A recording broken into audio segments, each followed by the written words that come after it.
The North Los Vegas City Council welcomes each and every one of you to our City Council meeting this evening. If you wish to speak, please complete one of the blue cards that are located on the outside table, the main entrance, and on the podium rail here on both sides. Please give the card to the city clerk, who sits to my left right here. And when we call you to speak, we request that you limit your comments to no more than 3 minutes and that you avoid repetition. Madam City Clerk, are we in compliance with the open meeting law? We are in compliance. Great. Tonight we're blessed to have an invocation by Pastor Buddy Rigetti, the Grace Point Church, and we will have the Pledge of Allegiance tonight by our own Councilman Wade Wagner.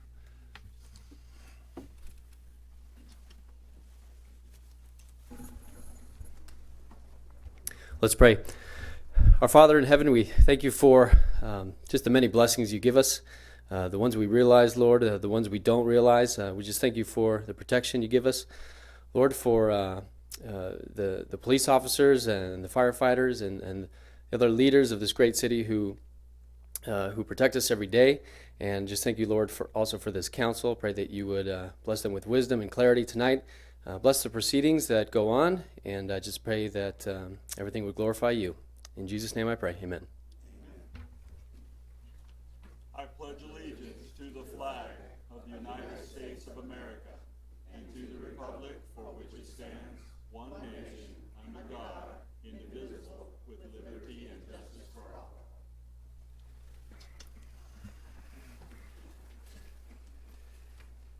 Thank you, Pastor. We appreciate you coming this evening, and Councilman Wagner also for your Pledge of Allegiance here. This time is set aside for public comment on posted agenda items.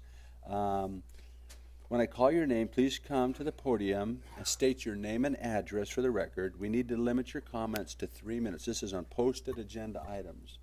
So I have on the first public forum, Mr. Billy Miller.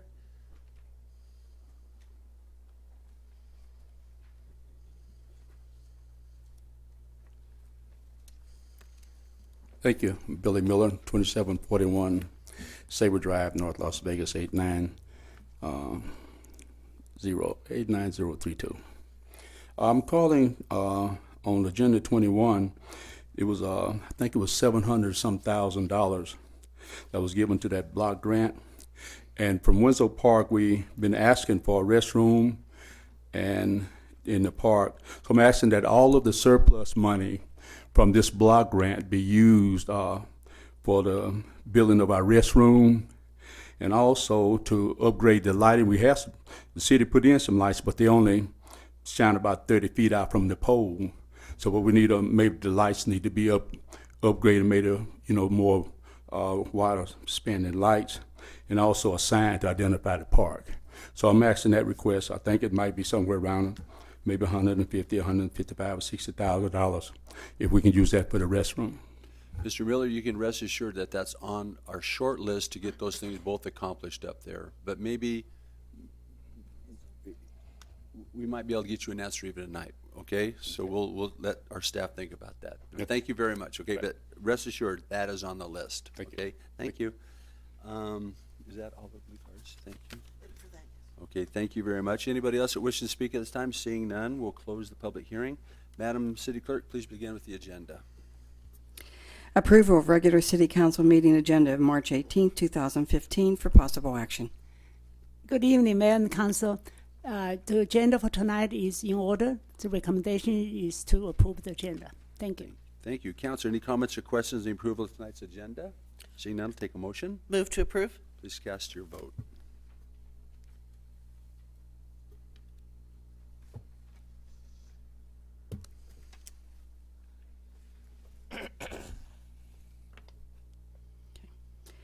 Item number 2, set future public hearing dates.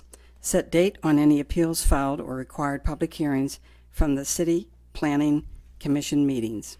Thank you. Madam City Clerk, we direct you to set the appropriate dates. So noted, Mayor. Thank you. Public hearings, item number 3.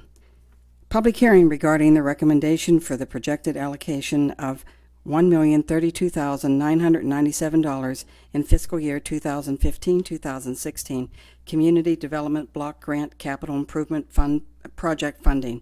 Authorization to the city manager or her designee to enter into appropriate agreements for approved projects and programs as required. Authorization to staff for administrative approval of any revised funding allocations for possible action. Great, thank you very much. I'll open up the public hearing on this. Is there anybody who wishes to speak on this? Did you fill out a blue card? Oh, here you are. Thank you very much, Mayor Pro Tem. Jesse Constantine, Bridget Clariday. I hope I'm saying those right. How are you, Mayor? Fine, thank you very much for being here. Members of the council, good evening. My name is Jesse Constantine. I'm with Women's Development Center, and this is Bridget Clarity. We're here because we're with Women's Development Center, and our address, although it's not in North Las Vegas, we do own several properties within North Las Vegas. And the reason we are here is because we did submit an application for a capital, and we're hoping that you would consider it. Now, it's become time that most of our properties do need a little renovation, and we would even consider reducing the amount that we requested if you would consider awarding us the monies. So right now I'm going to have Bridget Clarity speak in regards to the application. Thank you. Thank you. What we're looking to do is to renovate 9 properties that have housed families. The Seiko Adobe property that we own, we've owned for over 20 years. We have been a dedicated member of the city of North Las Vegas. We own 9 different properties. We're willing to reduce the request down to 96.3, which would be 10,000 for rehab per each unit and 7% for admin. One of the things that I do want you to know, of the families that we serve, 71% earn $27,700 or less for a family of 3, which is very, very low income. 40% of our tenants are avoid homelessness because of what we do to work with them in the way of making payment arrangements, waiving late fees. So we're also helping to prevent homelessness among citizens of North Las Vegas. Recently, we've seen a 25% increase in food requests, 15% increase in transportation. Of those served, 81% are minorities, 59% are female heads of household, and unfortunately, we're seeing a significant rise in single fathers, primarily victims of domestic violence, who have are documented victims and have legal custody of their children. Other benefits is that when we go in and rehab units and renovate, it tends to help revitalize the community or the surrounding areas. We would also be putting people to work, which we know is a key issue for citizens of North Las Vegas. And we hope you look favorably upon our request, and we can answer any questions that you might have. Thank you. I have one question, and the Mayor Pro Tem does. Did I meet you on the tour, the bus tour? Were you on Owens? Cobb, that was our Cobb, transitional Owens. housing program, just wanted yes. to And get my Anita, Ms. Ward knows us from years Thank past. you very much. What- Mayor Pro excuse me, Tem. sorry. That's all right. Yes, I do. And there's no doubt you have a wonderful program. I'm going to ask Mary Ellen Donner to come up and speak. My understanding was, because I asked the same question, because I'm very familiar with the work that you do and know what a great job you did. And I asked too. And what I was told was basically not so much that we don't want to fund you, but that maybe these were not the best dollars to fund you with, and that there were some other options that might suit what your particular project is about better. We'd be So happy to perhaps, discuss can that. you, Mary Ellen? Oh, there you are. I'm sorry to see you passed in. Mary Ellen Donner, Neighborhood and Leisure Services. Yes, there are other funding mechanisms that we could absolutely take a look at that would fit a little bit better than CDBG. So we'll continue the conversation with her. Thank you very much. Thank for your you. time. Okay.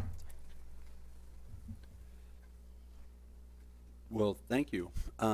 Seeing that, is there anybody else wishing to speak on this item? If not, we'll close the public hearing. Okay, we'll close the public hearing.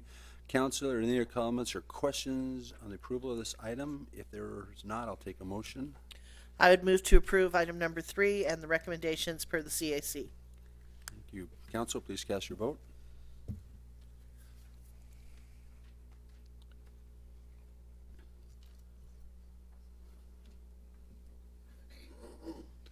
Items approved, but before we step further, Ms. Mary Ellen Donner, maybe it would be important to explain how important what that group of people does that you put together, the volunteers and the staff, and, you know, Isaac and I were able to, Councilman Brown and I were able to take a trip that day on the bus and went around and Could you just, I'd like you to say something nice about those wonderful people and all the effort and work they put out. Absolutely. That might be more germane to the items 14 and 15. This particular item, number 3, was staff recommendations, but and so if you'd like, I can come back, or I can No, that's fine. absolutely. If that'd be a more appropriate time, let's. Absolutely, that would be a more appropriate time to recognize the wonderful, great, and hard work of all the staff and the community partners. Great, thank you very much. The consent agenda. Consent agenda. Matters listed on the consent agenda are considered routine and may be approved by a single motion. However, any consent item may be moved to the business portion of the agenda for discussion at the request of any council member. Mayor and Council, consent agenda consists of items number 4 through 11. The recommendation is to approve a consent agenda. Thank you very much. Council, any comments or questions on the approval of the consent agenda? If not, I'll take a motion. Move to approve consent. Please cast your vote.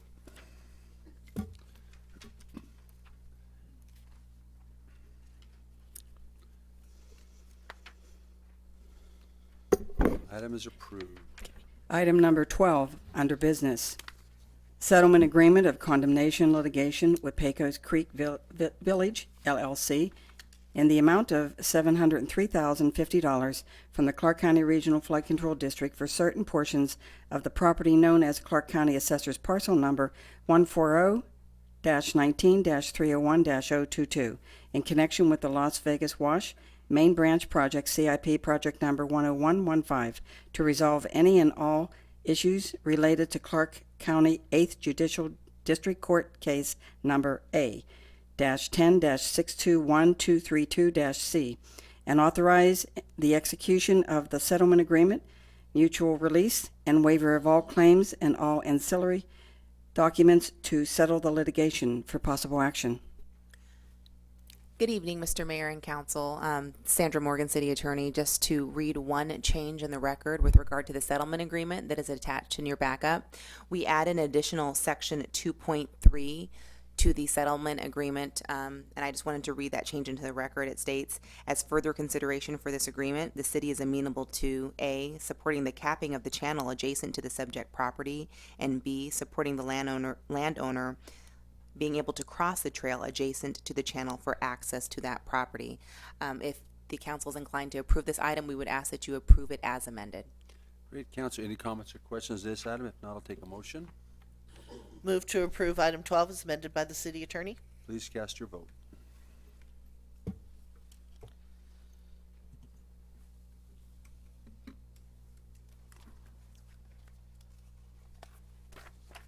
Item passes. Okay, the next item is proposal number 007-062 and an agreement with Revise LLC in the amount of $74,100 for redesign of the City of North Las Vegas's website. This is for possible action. Mayor and Council, Mitch Fox, our Communications Director, and Ms. Joseph Nagret is going to make a PowerPoint presentation. Mayor Lee and members of the North Las Vegas City Council, thank you for this opportunity tonight. As you know, it's been a year since I was brought on to be the Communications Director for the City of North Las Vegas, and two of the goals that I set for myself were, number one, I wanted to really get City Council meetings on Cox Cable, and the City of Las Vegas has been extremely generous and allowed us to do that, and they've said bring on more content, so that's ongoing. The other goal that I set for myself and my department was to redesign the website. And so when I made that known, I'd have staff come up to me and say, thank you for undertaking this, and then other staff members would come up and say, do you know what you're getting into? I didn't at the time, but I'm glad I did, and I had a lot of help. So first of all, before we proceed, I would like to thank some of the personnel from the IT department, namely Terry Fletcher, Adam Cohen, Al Kim, and Deb Nowak, who have been instrumental in helping me get this RFP out and selecting a vendor for your consideration tonight. Also, Renee Swanson, who handled the RFP, and also my assistant, Elisa Bradshaw, who was extremely helpful. So what does a website do? A website determines how an organization defines itself in a digital world. It's really the first stop when anybody wants to learn about a particular organization. So I thought it was really critical that now that North Las Vegas is really in an upswing, as the Review Journal termed it, it's in an upward trajectory, that the website should reflect that and redefine what the city is, not only to its citizens, but to a worldwide audience. So what we did was, last year, we started convening groups of employees. They're the ones really that should know best what the website is lacking, what the strengths are, what the weaknesses are, and how we can come together and design an RFP that would get a good response. Mayor Pro Tem was a part of that early process. We broke employees up into 3 groups: a content group, a style group, and an IT group. They looked at different components about what a website should be. And then we went ahead and put an RFP together that was quite voluminous, honestly, but it was carefully prescribed, very defined, and so we got a great response out of it. Initially, 6 companies participated in a pre-proposal phone conference, and then 4 companies went ahead and submitted RFPs. The committee selected 2 to go ahead and submit PowerPoint presentations, and that's basically the process. What we wanted was a company that would give us a state-of-the-art design that would really redefine what the city's all about. We wanted the website to be attractive, visually stunning, and a source of pride for the community of North Las Vegas. We also wanted a site to be easy to use, whether someone wanted to pay bills or sign up for swim lessons or apply for a business license. We want it to be a one-stop shop for everything about the city of North Las Vegas. We also wanted a site that reflects the cultural diversity of the city of North Las Vegas. So we knew that it had to come in different languages. Was that even possible? And finally, we wanted a robust, dynamic site that the staff could update regularly, quickly, easily, and intuitively. And we think we selected a vendor that can do all that. So I'd like to introduce you to Joe Nagrant, who will tell us about his company with a brief PowerPoint slide and what he and his staff can do for the city of North Las Vegas. Joe? Thank you very much. Again, my name is Joe Nagrant from Revise Government Websites. I am the Business Development Director there. And with your approval today, we are extremely honored to do this project for you. Our company has been in business for over 20 years, specifically building government website designs as well as putting in government technology that allows websites for municipalities to engage, encourage, reach out to the community and have them participate more, all via the internet. We have selected a team of individuals that are just as passionate as Mitch and his team to be doing this project. Currently, right now, we have over 800 municipalities nationwide, so we're known nationwide for the work that we do. And we have just under 400 counties and county agencies utilizing our designs and solutions as well. At the end of the day, the reason why they select our company is because of the fact that we build government communication centers. It's not just a business card, hey, here's our address and phone number, inundate us with paperwork and phone calls. No, this is going to be a website where communities can be utilizing it on a daily basis. And the second reason they select us is because with all this type of information that has to be put onto the website, we have a government content management system that our clients like to brag that when they have a new employee, they can train them themselves in 15 minutes. So we make no money on training, but we give away retraining for free. At the end of the day, we get all these website design awards for not just our design prowess, but also for our technology. And what's really interesting is our marketing department does not go after these awards. So we really feel honored when we get them that people have recognized our work. With your website, we read through the website, and the items that came out very highly highlighted in the RFP were, number one, you guys want a state-of-the-art design, something that's going to show off, as Mitch said, the new trajectory you're on. Hey, let's let the world know about it. When they come to the website, to the home page, they feel it in 13 seconds without reading one word. We want to turn it into a self-service government website, a website that the residents will be using on a daily basis. Not only that, but bring new opportunities from not just locally, but outside your geography to the city as well. And then a content management system that doesn't just do editing and words, but upload pictures, upload documents, be able to do hyperlinks, work with social media. So a robust content management system that a non-technical individual can use. With the website design, we're looking at this as a whole new opportunity to rebrand the city. We want to put in technology so that from our analysis of municipal websites, we see that over 54 to 55% of the residents are coming to municipal websites on smartphones. Low-income individuals do not have a computer at home, but they are usually able to get a smartphone for free with that 2-year contract.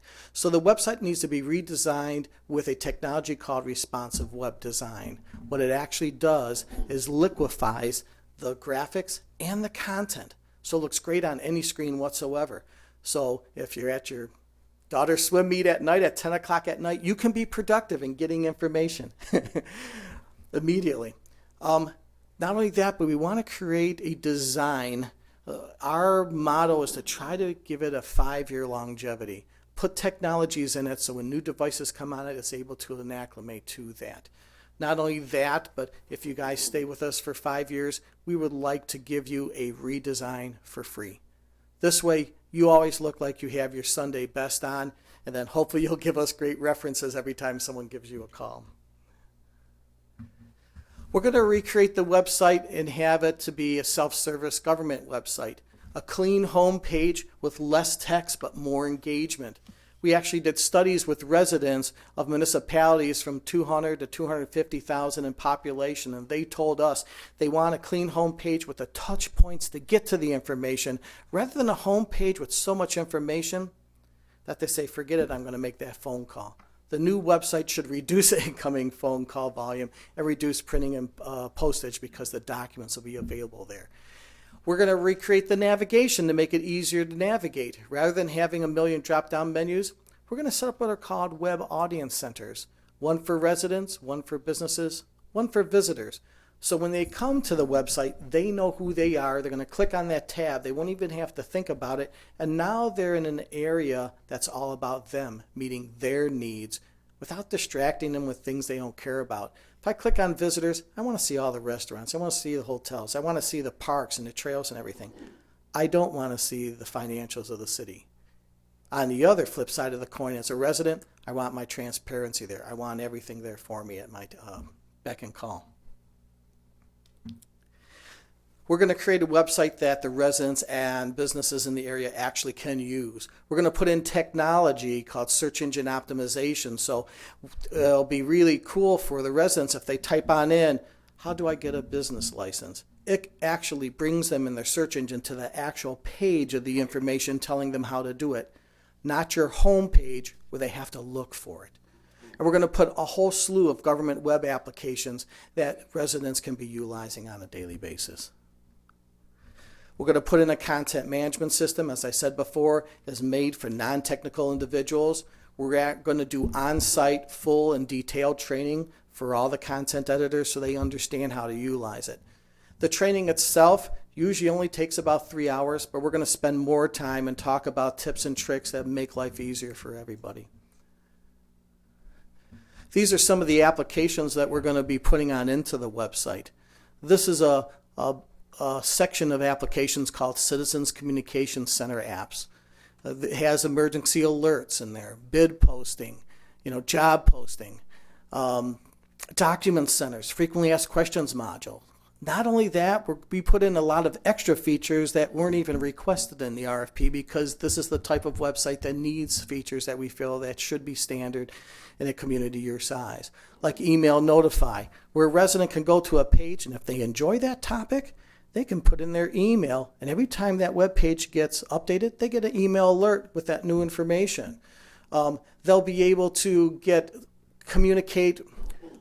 So this is one item that I really identified with out of the RFP. Governments are trying to communicate to a specific demographic of residents. 24 years old to 48 years old. A lot of mayors and a lot of city managers told us they felt they were losing touch with that individual. Those are the people that really are the life and blood of the community. The reason they felt they lost touch with them is, as a government, they're not communicating to them in the fashion that they want to be communicated to, which is social media. So we're going to be putting in a news center that when you put an update in there, not only will it go on the website, but simultaneously to Facebook and Twitter. We're going to put in what's called a personal social media sharing application. What that does is when a resident sees a page that they get very excited about it, they can click on their Facebook. It's going to pull that content in their personal Facebook, and they can post to their friends, hey, do you guys want to go to the festival this weekend? Hey, what do you think about this legislation? Isn't that great? You know, this way, all the positive aspects, the residents are actually promoting to everybody. And now we're bringing in this community of individuals that participate more, volunteer more, be part of the government, to give you the ideas and thoughts that you've been asking for a long time. We're also going to put in citizen engagement center applications, online bill pay, citizens request centers, all different types of applications where they can get information and subscribe for different pieces of information. Along with it, you know, we didn't ignore the staff. You know, they need tools to help them with their job as well. So we have agenda posting centers. You know, we're going to have an email newsletter application, so that way residents can sign up for it for particular topics of interest, and they can get that, you know, on a weekly or monthly basis, whatever makes sense on there. Have a staff directory, so that way they can get to the individuals that they're looking for. Then we put in a lot of different applications specifically for site administration. For people like Mitch in the IT department, one item that's going to be very important is our web statistics and analytics. You'll be able to look at reports that'll tell you how many people are coming to your website, which pages are they visiting the most, which are the most popular ones. Are they coming to it on a smartphone or their computer at home? Are they part of the community? Or someone from overseas? Why would someone be looking over here from overseas? Because they want to find a place to relocate their company or start a U.S. Headquarters. So you'll be able to look at all that information and take your marketing strategy and expound it even further by seeing what is of interest. And the last item, we're going to be putting in technologies, as I said before, so that it works great on any type of technology coming to it. We're going to put in a font size adjustment so that way someone that has bad eyes like me can read all the different web pages. We're going to put language translate in there. Not only will it be in English, but it'll service the large Latino population and 49 other cultures as well. You're going to have approximately around 80 languages they'll transfer to. And not only that, but it's going to work for the vision impaired. We're going to be putting technology in there so that when they come to their website with their popular screen readers, it'll be reading pages to them. When they mouse over an image, it'll tell them what that image is. I know this sounds a little bit overwhelming, but yes, it is possible, and we've been doing this for other municipalities. But your project in particular, we're taking a different look at. There's some new technologies available. You'll be one of the new municipalities with probably a new flagship type of website that's going to set us a new standard in our hopes for the rest of the nation. So thank you very much, and I'd like to open it up to your questions. Very, very good presentation. Council, any comments, President? Mayor Pro Tem? Yes, well, first of all, I would like to disclose that, as Mitch Fox was saying, I did head the content subcommittee on this item, but we were involved in figuring out what we wanted the website to look like. I did not have anything whatsoever to do with the RFP process or the selection or anything to do with that, just simply the early input stages of what we wanted the website to look at. And I have to say that I think you've done a really, I mean, if you can do everything that this says that you can do, I think this is going to be one heck of a website that we're going to be very, very proud of. So, excellent. Good luck to you and to us. Mitch, could you come back up for a second? Just do you have any comments or questions? Mitch, On the staff side, how are you, the operation, the webmaster, what are you going to do on the staff side? Craig, or, how do you guys plan on updating this and keeping this current? Yeah, again, Deb Nowak has been kind of our point person now with the website. Her and the rest of the IT team will still be integrally involved with this, but the way that this content management system is designed, again, really virtually any department in the city can make minor updates to the website, and it'll be immediate. So the site will be much more robust. It'll be much more current. It'll have those updates that the website really needs. So that's really exciting. Now, of course, for major design overhauls or something like that, of course, it'll still go through the communications department. But if there's information about some sort of fee increase, or maybe a relocation, or maybe a particular park event that's taking place, we want that immediacy. So that's really important. That was really one of the selling points that I have to tell you out of the vendors that we looked at. This particular company had that ability. I can tell you that when we had our meetings and the committee members were sitting around in the final stages, they looked at each other and said, wow, I don't know anything about IT, but I could actually update the website now. Now, that could be dangerous if we're not careful, but sure, there'll be controls and it'll be monitored, but we really wanted to facilitate that ease of use among staff to keep the website as current as possible. So this will be interactive. If somebody has a question, it could be asked, and who will then route that to where it goes? That'd be the functionality. Somebody from England, we find out, is interested in, does that get sent to Gina, or is there an interactive side to this that's? Well, there'll be a way to aggregate all the information. Obviously, in my department, we'll be able to get information. But for example, someone that's applying for a business license, that would be Mr. Blackburn's area, and the immediacy of that. As I understand it, maybe Joe could chime in on this, there won't be as many click-throughs. There won't be as many steps digitally. It'll be, as you know, Mr. Blackburn and his department has really sped up the process in terms of getting business applications complied with, answered to, responded to, and this will actually move the ball down court even further. So I don't know if you'd like to elaborate on that. One of the areas we're adding in is called a Citizens Request Center, and depending on what the topic or subject is, it'll be automatically routed immediately to the specific individual for that responsibility. This way there won't be a bottleneck. Oh, that'd be wonderful. Thank you. We have great directors. I just know they would want that information. So do we have any other comments or questions? Councilman? Yeah, no. And I think I asked this question during my briefing. Just security and security-related issues. I'm sure that you guys are up on the crest of this, and I just like maybe you could elaborate a little bit more on security. Absolutely. I realize that this will be a link to where our city employees might have very sensitive information that could get hacked into if this has a portal through to our. Just elaborate a little bit about the security. Your website will be on a very unique and exclusive government web server architecture.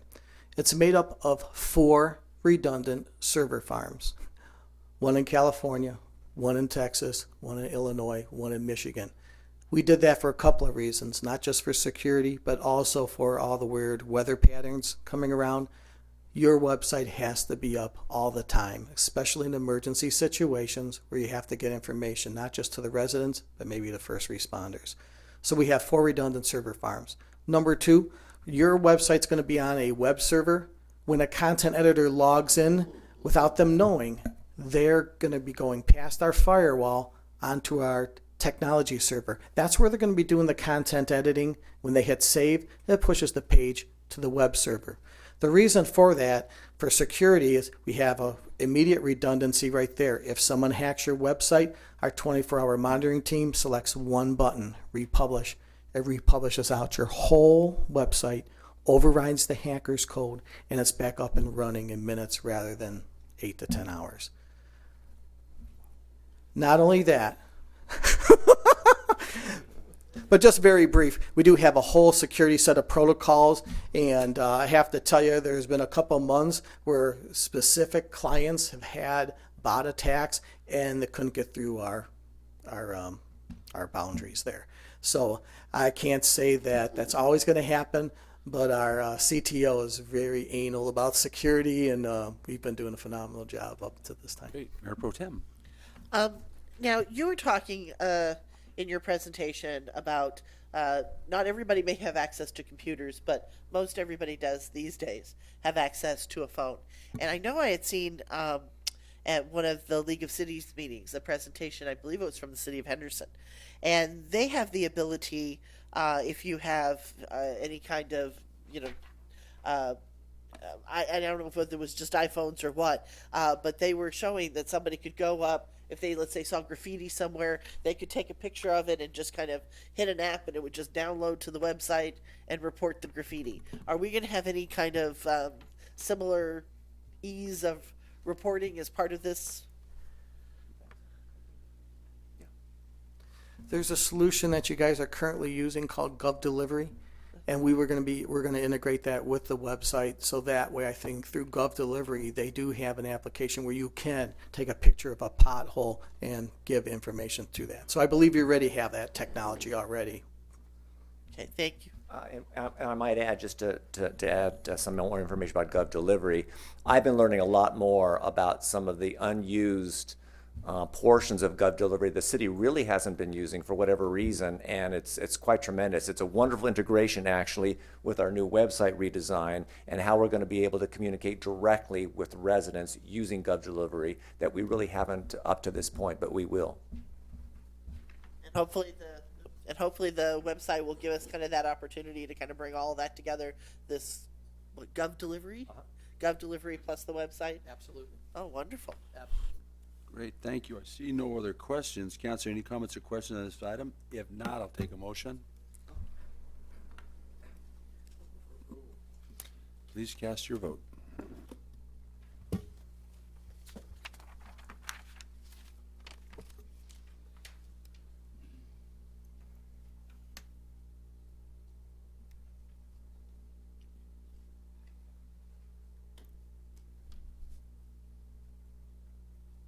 Good job, Director Locks. Thank you very much.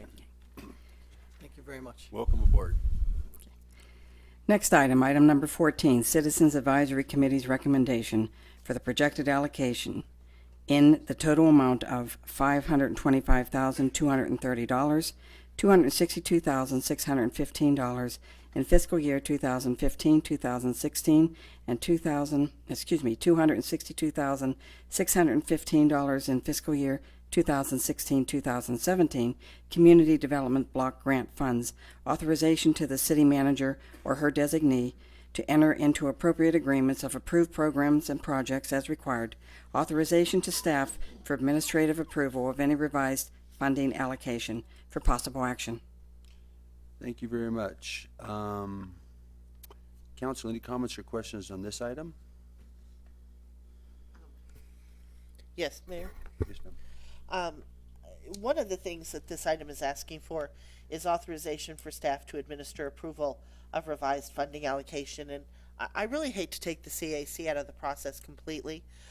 What I would recommend, and I asked the city attorney to help me on this, is some revised language, because I understand staff wants the ability that if for whatever reason the CAC can't meet, that they don't want to hold the process up. They've got to take action. And so this is kind of in the middle area. It says that if the CAC is unable to meet or to have a quorum within 1 month of the city's need to reallocate or approve changes in funding allocations or agreements, then the city council would give authorization to the city manager or her designee to make any such allocations. And I think that keeps the CAC in the process, but still allows staff to move on. If there's any kind of impediment and the CAC can't meet, then staff can go ahead and then do what they need to do so that we keep things moving. Okay. So I would ask for consideration of Can that. we get a staff comment on that, just for the rest of our education? Sure, Mayor. The item number 14 and actually 15 as well, just to be consistent, does allocate funds to certain organizations based on the Citizens Advisory Board's recommendations, and that's what you'll be voting on tonight. The other part of the recommended motion was that council authorize staff to administratively reallocate those funds. Over this last year, you've seen items come before on the agenda. Let's say an organization didn't utilize all the funds that were granted to them, then the council has to come and reallocate those funds to another organizations or maybe for another purpose. That takes time. We have to post things on the open and to be compliant with the open meeting law, it has to go on the agenda. Initially, it would go before the CAC and then come before council again. So that could take a number of months before we could make sure that money goes to the organizations that actually need it. So city staff recommended that if those monies weren't allocated, that staff could just go ahead and reallocate to those organizations. What Mayor Pro Tem Woods recommended change to that motion does, it says that if the CAC is unable to meet within 1 month, or if they don't have a quorum, at that point, then staff could go ahead and make the change. So it allows the CAC to have its input, but if they're unable to meet for whatever circumstance, then the city manager or designee could step in. I think it's a very reasonable idea. We're going to do 14 first and then go to 15. So, Ms. Donner, if you'd be ready at 15 to praise your people. Is there any other comments or questions on this item? I guess the motion will be to amend and approve. So I'll let you make that motion. I would move that we approve item number 14 with the amendment that says if the CAC is unable to meet or have a quorum within 1 month of the city's need to reallocate or approve changes in funding allocations or agreements, the city council gives authorization to the city manager or her designee to make any such allocations. And that would be your motion. That Please would. cast your vote.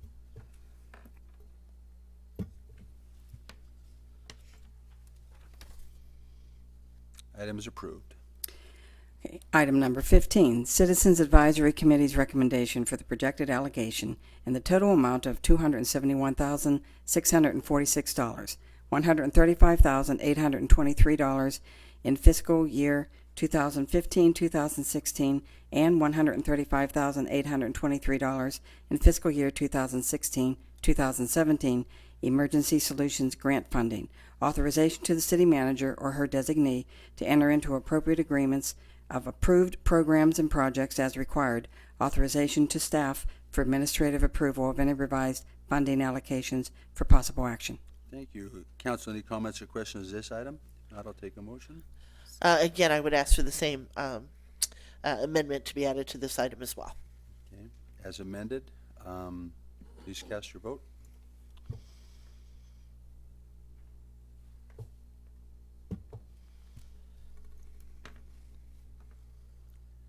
Thank you, Ms. Donner. This would be a time that we'd like to hear from you and the hard work that the community puts in to help you and support you in this.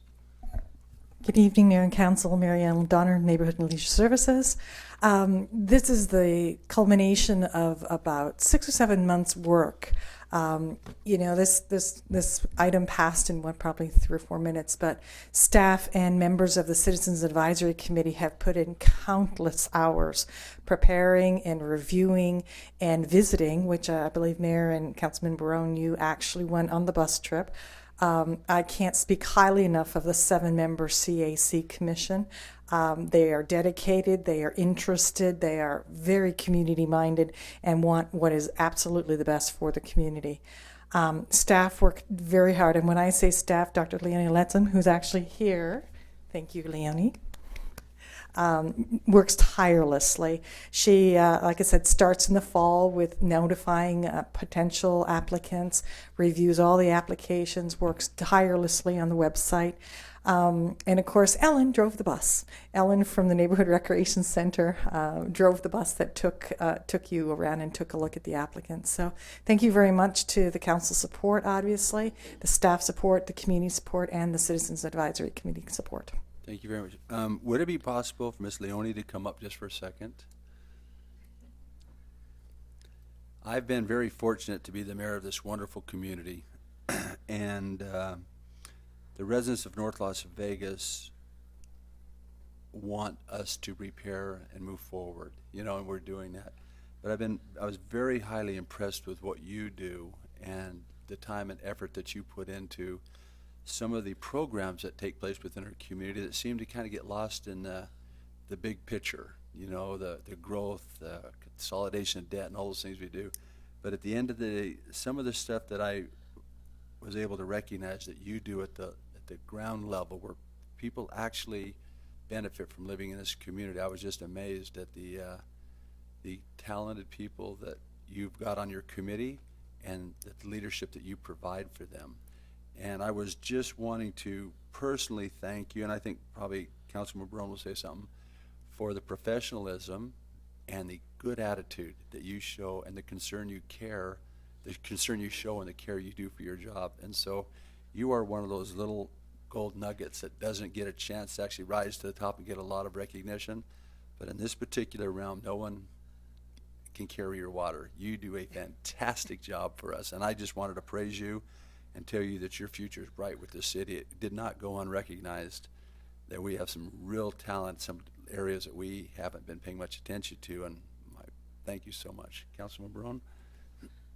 Yeah. I think the mayor said it best. Everything ran really smooth, and of course, you're the Leonie. You are definitely the most important cog in that wheel. But again, I wanted to congratulate you, and of course, all the members of the team for putting together a really informative and really exhaustive look. I'll be honest with you. I've been a lifelong resident of North Las Vegas, and I'd never been. Although I mean, my club and we've actually volunteered at some of these shelters that we went to. I didn't realize, and I'd never been inside, and I didn't realize just how important they actually were, to making life for the residents in North Las Vegas that much better. And I'm looking forward already to next year's trip. Maybe I'll drive the bus though. Actually, I want to try to drive that bus, is what it is, and not because I have to. But anyhow, you did a fantastic job, and again, it's solid leadership. Congratulations. Thank you. Would you add something? Of course. First of all, it's doctor, correct? it's just Leonie. Okay, but we recognize your educational experience. Thank also. you. First of all, I want to thank all of you up here for your kind words and sentiment, but I think I would be remiss if I didn't give an opportunity or take an opportunity to acknowledge the nonprofit organizations that are here in the audience, because they are the real stars of the community. They are the people who serve our citizens, and they apply every year tirelessly. And I know I give them a lot of hard times, and give them a lot of work to do. But I take it very seriously. I take the work that they do seriously, and I believe that they take the work that they do seriously too. So I'd like to acknowledge them, as well as the CAC members that are here in the audience. So if you all could stand, the nonprofit organizations who apply for CDBG and ESG, and also the Citizens Advisory Committee, and if we could give them a hand, because these are really the stars. Thank you. Thank you, and thank you again. Well, you might have a question, Mayor Pro Tem. No, not a question. I was just going to say that I didn't have a chance to go on the bus tour this year, but I do have the honor and privilege of having met a member of the CAC for many, many years. And I agree with Councilman Barone.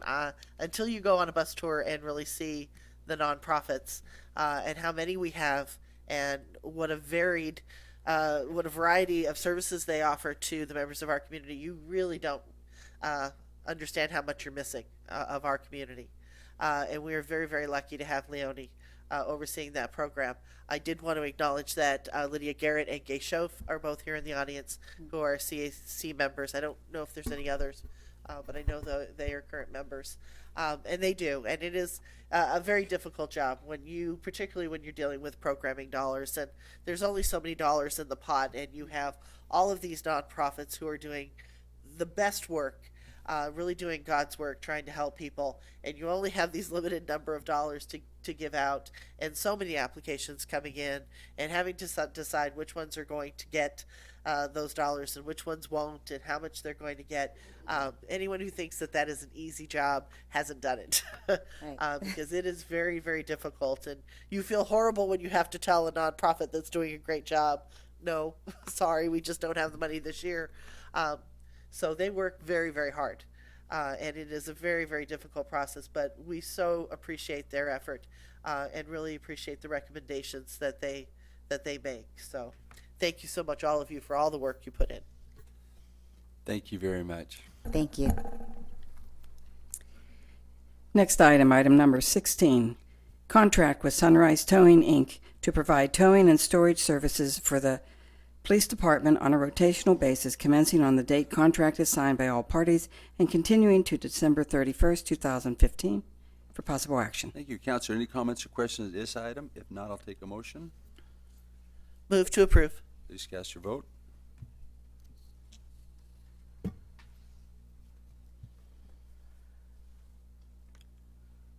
Items approved.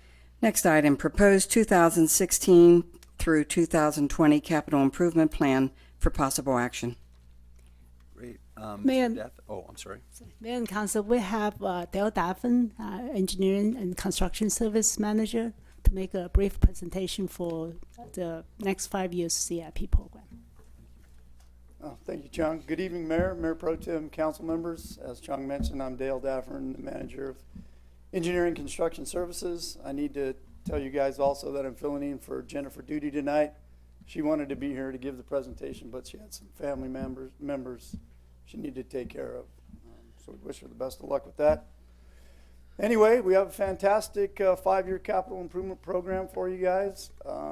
Hopefully for your review and approval. It's the fiscal year 2016 through 2020. But before I get started on the presentation, I also need to thank a few people. All the directors that worked on it and staff members. Obviously the plan and the program as you have in front of you. It's a large book, a lot of information. And it was really nice to see the directors and the chiefs work with the finance and budget folks to fit everything into the fiscal years that they needed to do. And you really have a good staff working for you. Also, I need to make special thanks to Teresa Cochran. She's still in the audience. She loaded up the model. She did all the heavy lifting, entered in all the data, actually provided a lot of the budget data to the finance and budget group. So, Teresa, I really appreciate your help on that. As you know, the 5-year capital improvement plan is really a combination of revenue funds that support large infrastructure projects and capital improvement items or large capital outlay items like heavy equipment and vehicles. The plan really picks the projects on a case-by-case basis, but mostly prioritizes them on an as-needed basis. Once the project is actually selected, it takes a lot of forecasting of future revenues, outlaying estimates on projects and durations of projects. Typically, once these projects are either completed or purchased, they turn into a fixed asset for the city, and they usually require some operational maintenance dollars to be assigned to it. Also, in this plan, there usually is no operation and maintenance costs included, and I think we've successfully weeded out those out of this plan this year, the remnants of them anyway. As you can see from bullet number 1, your 5-year plan is $236.72 million, 0.6. I'm just going to round it up to 237, and I'll probably round up throughout to make it more brief. This is about $99 million program for the fiscal year 15-16, and that's about $46 million less than last year. We attribute that to about $27 million less in transportation projects due to the completion of the fuel revenue projects. Also some overlap of projects and some favorable bids. All of those drive down the previous fiscal year estimate. We also look at about $13 million less in parks and recreation projects. We attribute that to the completion of the amphitheater, soon to be completed at Craig Ranch, and the completion of the Lone Mountain Ped Bridge. Also, there's about $2 million less in technology improvements, just various items that have dropped off the list and been completed. Just a snapshot of where we're at today. We've spent about $36 million of the $146 million programmed for last year's fiscal year, actually the fiscal year we're in now. This next chart's just a simple trend analysis. It's about 14 years of capital improvement programs, and you can see the last 5 years are pretty consistent. We also have a breakdown of each fiscal year, and as I mentioned earlier, we have $99 million programmed for the next fiscal year in projects. It kind of tapers off after that. It's pretty typical for the capital plans. Here you have a pie chart of the breakdown of all the revenue sources that feed the plan. It's a little difficult to read from down here, but you can see the blue is the Clark County Regional Flood Control District. And although that's percentages, that blue area is equivalent to about $79 million in funding. We also have the Regional Transportation Commission Fuel Revenue Index funding, which is about $47.5 million in funding. And also that's about 23% of the entire funding for fiscal year 15-16. And you'll see up there, there's some NDOT funding also, federal funding, that's about $28 million. The rest of the funds are comprised of everything from enterprise fund dollars to general obligation bond money. We also have a breakdown by categories. Don't let this confuse you. It shows $87 million for flood control, and I just mentioned we had about $79 million in funding.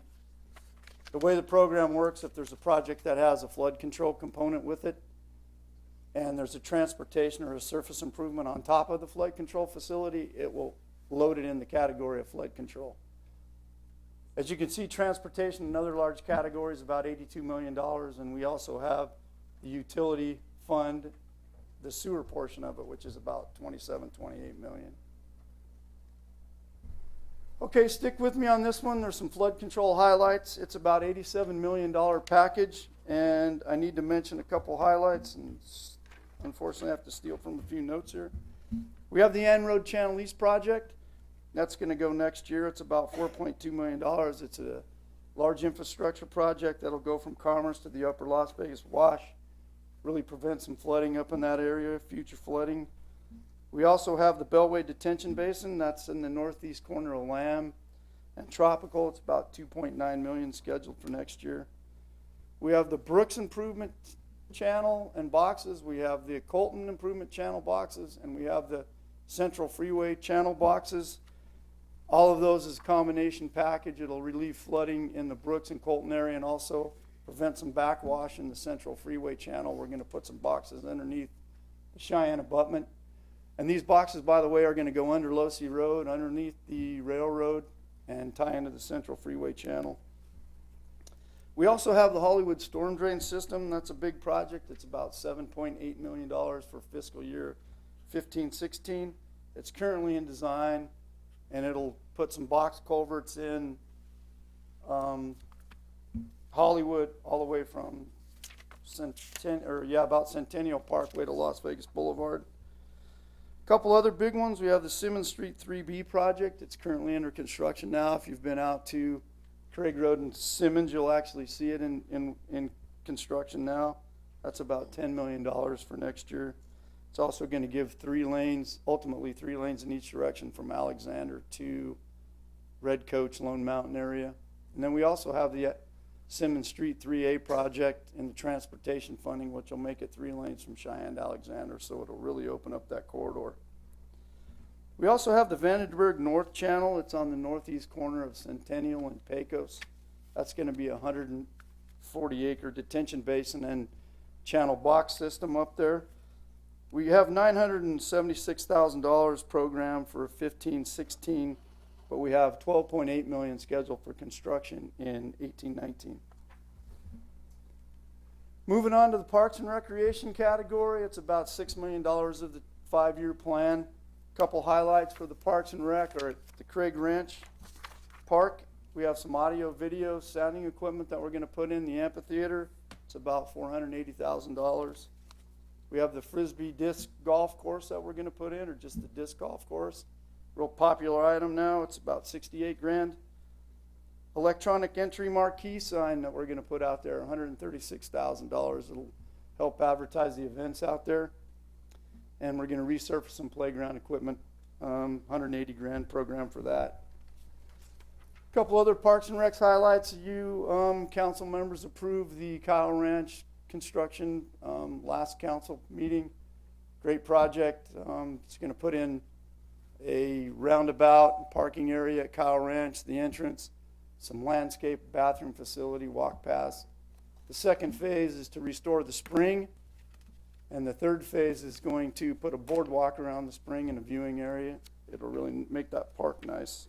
We also have some mature park renovation projects for like Harkey, Joe Neep, and Petiti. There's $390,000 scheduled in there for the renovation of those park areas. Moving on to the public safety category, the fire highlights, it's about $7.2 million of the capital plan, the 5-year plan. But the big highlight in 15-16 is the replacement of truck 1008 for $1.2 million. It should be noted that that actually comes from tax override fund balance, so it's carryover money from previous years. Public safety, the police, one project for the 5 years. It's a demolition of the A, B, and F dorms. It's going to be completed next year for $340,000. Also, a part of the old admin building will be taken down. A few of the technology improvement category highlights, about $2.6 million for the 5-year plan. We have the criminal justice case management package. That's the J-Works suite of projects. I guess it's going to assist in the courts communicating with the city attorney's office as well as police and finance. We also have some technology refresh items. Personal computers is a big one, $511,000. And this is going to use the new virtual desktop infrastructure, so you won't have any more boxes on your desks with the computer systems. Another big item, the transportation, it's about $82 million of our 5-year plan. We have a couple of really great projects in there. We have the Cheyenne Civic Center intersection project that'll really open up the neighborhood. It's going to add 2 left turn lanes from Civic Center to Cheyenne. It's going to also add 3 southbound I-15 turn lanes from Cheyenne Avenue. It's going to reconfigure the northbound off the ramp. And it's going to also give you a captured left on Civic Center to eastbound Cheyenne. It's a great project. It's about $2.5 million. We're also going to redo the Cheyenne and Martin Luther King intersection. We're going to add a captured right turn lane there to go north and add another turn lane so you have dual left southbound from Cheyenne to southbound Martin Luther King, westbound Cheyenne to southbound. One other one we should mention is the Gowan Road project. It's about $3.2 million for 15-16. It's going to add 2 lanes each way from on Gowan Road from Allen all the way to Losee. It'll really open up that area. Another one, we have the Pecos Las Vegas Boulevard North pedestrian safety project. It's going to add some crosswalks for the citizens going southbound and northbound on the boulevard. Help some of the jaywalking issues at the swap meet. It's about $1.5 million. A few other big ones, the Las Vegas Boulevard from Tonopah to Cary. We recently received the relinquishment of that right-of-way from NDOT. We have about $325,000 scheduled. The design is currently ongoing. And we have a $12.2 million project total for that with construction in 16-17. We're completing Losee 2B. I think if anybody's familiar with Losee, it's going to be 3 lanes from Craig Road all the way to the 215 interchange, basically. We're going to finish that up this year, and we're going to spend another $1.7 million up there to finish it. We have several new traffic signals on Commerce Street at Gowan and Ann. We have one at Alexander and Clayton. That'll be another $2.8 million. Not going on too much, we're going to finish the North 5th Super Arterial Phase 1D, the bridge over Losee Road. It'll connect the bridge over the 15 to the bridge over Losee Road all the way to Cheyenne. And we're going to spend $12.2 million next year on that. So we can stop calling it the Bridge to Nowhere after that? Yeah, no more Tom Hawley Bridge to Nowhere comments. Going on, a couple more transportation highlights. One big one, the Tropical Parkway connector from the I-15 215. That's going to hopefully open up that area for development up there. We're going to put in not an off-ramp, but a connection point, I guess, from there down to Tropical Parkway. We're going to open up Tropical Parkway to Lynn Lane, south on Lynn Lane to El Campo Grande. We also have the Valley Drive infill project. It's going to open Valley Drive up 2 lanes each way from Cheyenne to Tropical, and that's about $3.5 million. Some of the utility highlights, like I mentioned earlier, it's $28 million of the 5-year plan. We have the Northeast Interceptor project. This is to fulfill the enhanced use agreement with Nellis Air Force Base. We're going to put in a sewer system at Alta and Cheyenne on Nellis, about 900 feet north of Cheyenne on Nellis. That's about $1.6 million. And eventually that sewer system's gonna weave its way up into the same Tropical and Sloan area where the connector's gonna go, so hopefully that'll add a lot of growth in that area. We also have a sewer main rehab project. It's about $2 million.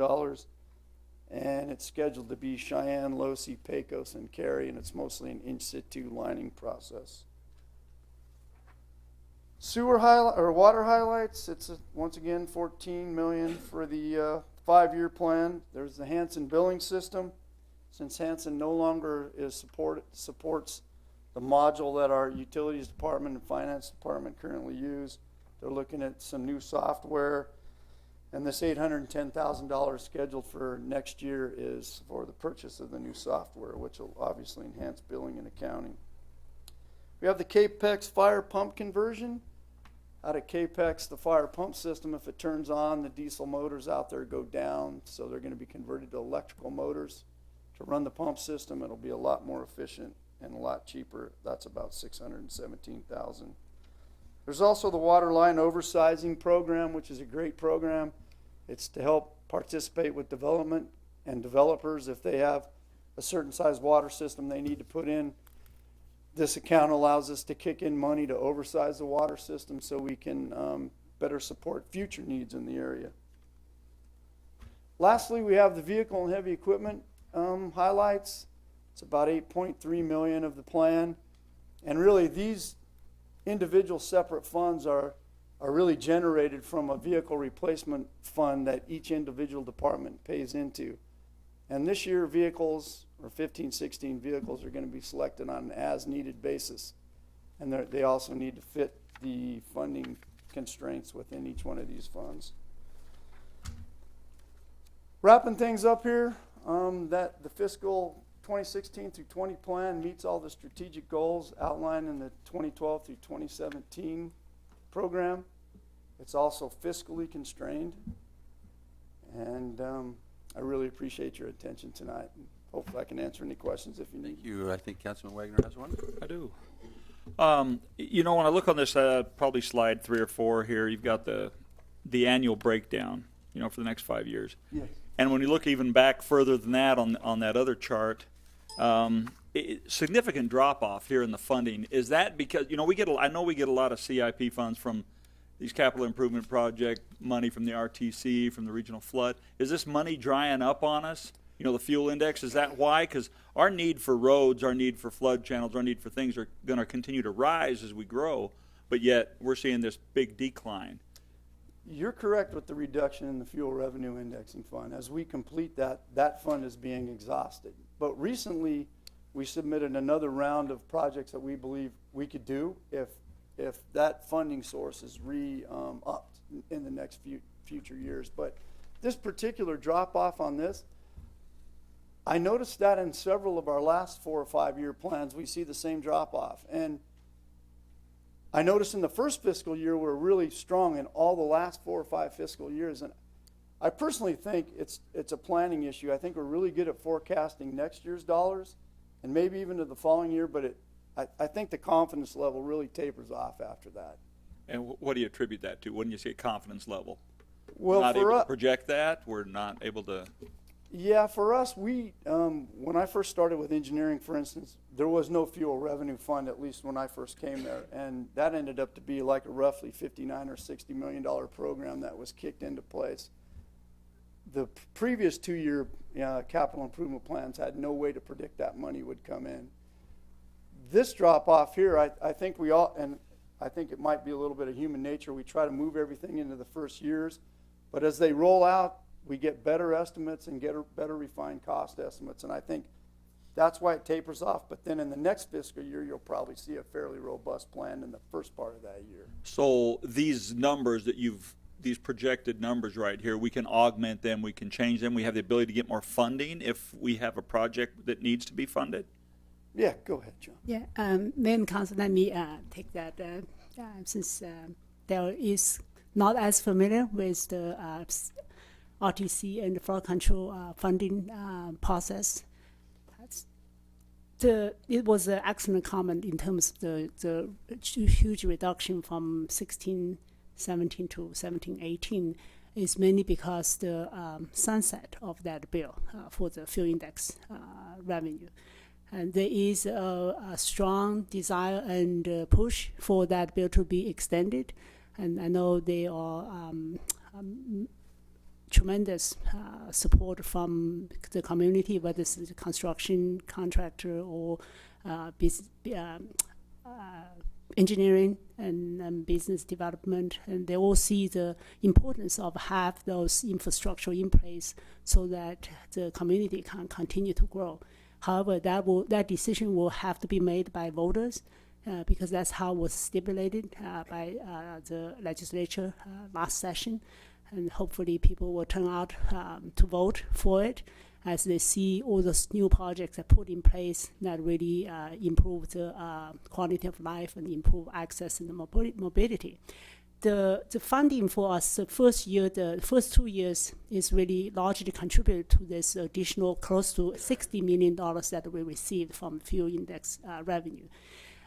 We normally would have opportunity to grab additional money if other agencies do not spend theirs, or they do not spend theirs on time, like the fuel index revenue, for example, they need to be spent by 2016, or else they really do not meet, they would be missing the opportunity to demonstrate why this is beneficial to the community. Whenever we have opportunity to grab additional dollars because other agencies fail to spend it on time, we are always there ready. We have projects ready. As Dale mentioned, we just went through the process of identify next round of projects in support of the voters' approval for the extension of the fuel index revenue bill. That is in very high dollars, and I don't remember the significant. The specific amount. Maybe Dale can help me. And we are looking at hundreds of millions of dollars that we have in need. However, we may not be able to fund all those projects. Thanks for that. When we look into these dollars, a lot of this is fuel index, regional transportation, regional flood. How much money, if you were to break down and look at this $99 million, it is our own, without calling on the state or the region around, do we have dollars here in North Las Vegas for CIP projects that we're using from our budget? Our current capital plan, that pie chart there, of the $237 million program for the 5-year plan, $167 million or so is from outside funding sources. About 73% of our entire capital plan is from outside sources. So how do Fuel we bolster our own so we don't have to rely on the state, and these outside funding sources? How do we? Is this a C-tax problem? Well, the CIP dollars from city funding sources, they are largely come from the 268 that we normally use for CIP, especially for fire and parks recreation. For road major street rehab or ADA project, we trying to use regional dollars, but if we cannot secure that, we do have the Department of Justice decree that we have to address some of the ADA deficiencies. The other portion of the funding source is really the general fund or general obligation bond that we use for the vehicle replacement, because there's really no other funding sources that are eligible or available for that category. That's why we've been really careful in spending the monies, because we have physical challenge in the general fund. Right, which I understand that, and that's what I'm wondering. As we go forward in our projected budgets and our projected financials going out, we've gone out for 7 years, is there any way we're going to see an increase of our own ability without depending on other people? as much. I mean, we love the fact, I think we've been blessed greatly to get these big projects here, but I'm just wondering, do we have the ability to, increase our own funds so we can do something that doesn't have to fall under the category of the RTC? That they have specific requirements. Well, gee, we want to do this or we want to do that, and it doesn't fall under regional flood, doesn't fall. So we need to be able to do that. And I hope we, as we go forward, we have a plan to be able to augment our own budget to be able to do that. And that's why I'm asking about C-Tax. If we had that money, would we be able to do this if we were getting our fair share of that pie, which we're not getting right now? Yes, absolutely. The city-funded project will largely dependent on revenues we receive minus the expenditures we have to spend to provide the services that we currently provide. So.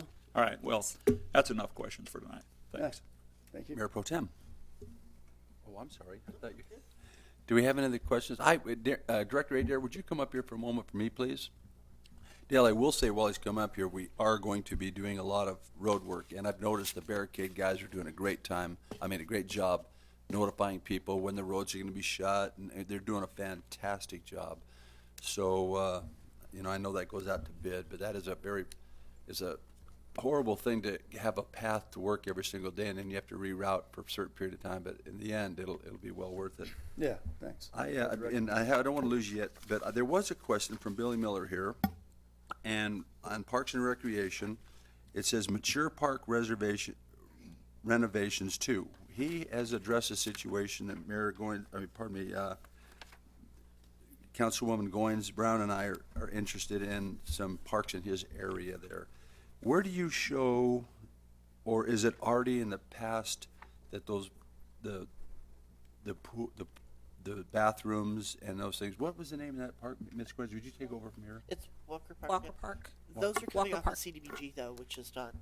But then that's also from the general obligation bonds or something like that as well, or in unfunded. Yeah, this mature park renovation that I mentioned in this plan is for Hartkey, Joe Neat, Petiti, and some others. It doesn't actually address, are you talking about the that's Windsor, going to be coming Windsor from Park? a different Walker Park. That's going Or to be Walker coming Park? from a different For the pool. for yeah. the pool, not just the pool, but for the lighting in the bathrooms and the community garden. Yeah. I don't believe that is part of this. That's not part of this. That's 20, that'll be item something 21 else. on your addresses pool. Yeah. Okay, great. I just want to make sure we recognize we've been working on that for a while. Yeah, that'll be something else. We're working on that. Yeah. Hey, thank you, Dale. You can stay right there if there's a question. Okay. The fuel index, that board approval is going to be very, very important to what we do. There's no doubt about it. But I just want to, I want to go on the record here so you guys can hear this. Vehicles and heavy equipment projects, vehicle replacements, all those things that the councilman mentioned that, we need to pay for those out of our own pocket. I want every director here in the city to realize you put in stuff in here, but if future development or other things are very important to the city so we can grow ourselves out of this product, do not consider, because it's in this CIP, that it's your money.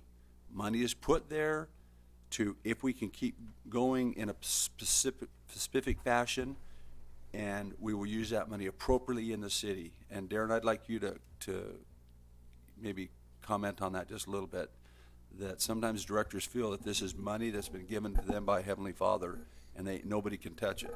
And we have responsibilities in this community. Mayor, you're absolutely correct. The budgeting process establishes parameters for us to operate and perform, and tells the outside world what we're going to do so they can measure our performance against that. However, as we go through the year, we have procedures in place, everything from how we manage our purchasing process to how we review our hiring process, and to the process that comes before this council with every major transaction over $50,000. That's where ultimately the approval to act on these kind of expenditures comes on a case-by-case basis. So as Dale has mentioned here, these projects are being put on there so that primarily the outside world understands what our financial needs are, as well as we're able to sit down with the financial market at the appropriate time and identify what additional funding we might need and how to get there. That's the purpose of this. And then when we get through each year, we evaluate the specific information that has to do at that time with our options, and then bring that before the council if it's necessary, and you guys make those decisions. Thank you very much. I just want that, directors to hear that we are gonna grow ourselves out of this problem and not at the expense of some vehicles and things like that. But we are cognizant that we do have some maintenance responsibilities, and we will have to purchase things from time to time that are very, very important to the city. There's no doubt. Do we have any other Can I comments? just add one more Here's a- thing, Mayor? I agree with what the mayor said. You know, I think that's one of the biggest things we need to do in government is change that institutional thinking that when we have a budget and with the city gives a budget, or okay, this is how much it cost last year to do this is how much it cost, we think it's going to cost. We don't spend it all just because we got it. If 4 people quit and we decide to use that money, you know, that those people quit on, and just we got to spend it so we can have it in our budget next year. You know, those are the things that I think we need to change. And as we go forward, our department directors, you know, be fiscally responsible here. We don't, just because you're allocated $32 million to do something, you know, and you don't spend it, don't think you have to. Heavens. And then the council, I agree with what the mayor said, the council needs to reserve the right to draw from all these different funds if we need to. If we see something else that's more important. If we see we want to put in a bathroom at a park, you know, we have to, right now we're stuck because we're having to depend on CDBG, or we're having to depend on all these other funds. It'd be nice to be able to pull from our own money. So anyway, that's all. Thanks. Mayor? Sir. May I add one more thing to that? There was an observation during the current year CIP budget process, particularly with one of the funds, 268, there are multiple departments that share in the funds that are in that department. And this year was incredible to watch the department heads come together, all of them from Chief Lytle to Jennifer Duty to Dale and Mary Ellen. All of them came in there realizing that the total needs of those departments far exceeded the funds that were in there or the tax dollars that would be contributing to that fund. And to watch that process, which I would say, as Councilman Wagner is pointing out, and that all of you have pointed out, and that is they sat down rather than putting things in just so that they could justify a budget or put a number in there of a wish list. They sat down and went through the process of evaluating and prioritizing their needs and working together among that group to come to a consensus, not function in individual silos of this is what I need, but as a group prioritizing how to best serve the citizens of this community with the limited dollars that we have, realizing that those funds are waning until such time as we can get back to the financial world and access additional bonding capacity. So it was very impressive to watch that prioritization and that unanimous conclusion on the budget that you have here in front of you and how those dollars would be spent. And I think that's right to the comment that you're making. Mayor and the council, if I also may add a comment here.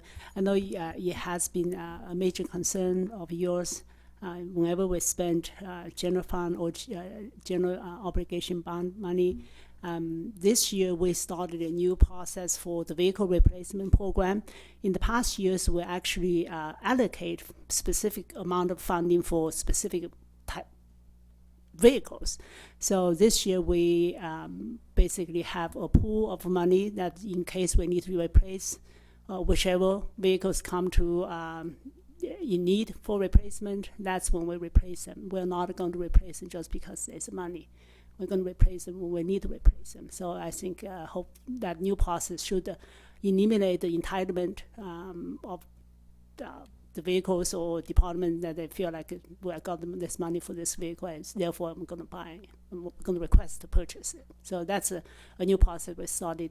With the new software implemented, we have much better information that gathered throughout the year, and for every time we maintain vehicle repair and all the parts and costs, labor costs, they are tracked, much better tracked now. So hopefully we can make a better decision from this point on, even on vehicle replacement. Thank you, Madam City Clerk. Do we have any other questions? If not, I'll take a motion to accept the CIP plan. Please cast your vote. Whoops.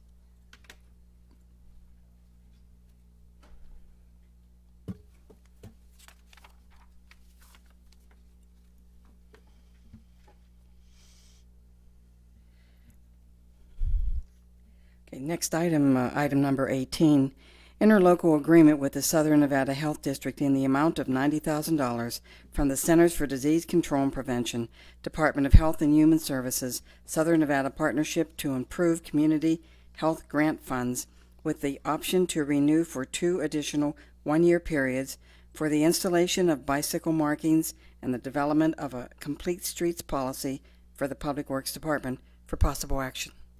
Council, any comments or questions to this item? If not, I'll take a motion. Move to approve. Please cast your vote.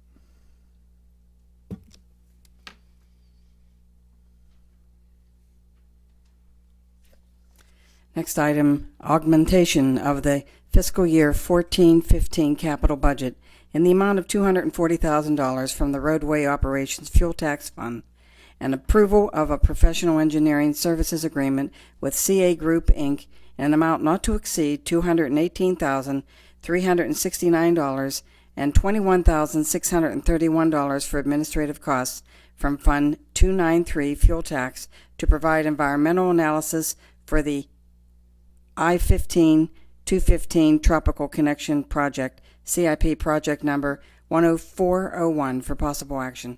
Council, any comments or questions on this item? Any comments or questions on this item? If not, I'll take a motion. I'd just like to comment, Mayor. This will be this is a fantastic project that I think will do a lot to unlock that area behind the speedway and entire area to commercial development. And with that, I move to approve. Please cast your vote.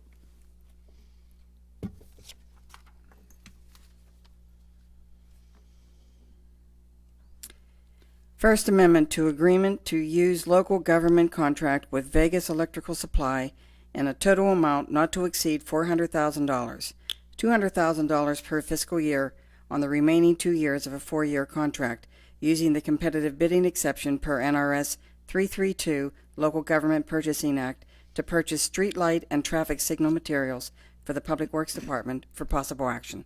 Thank you. Council, any comments or questions on this item? If not, I'll take a motion. Move to approve.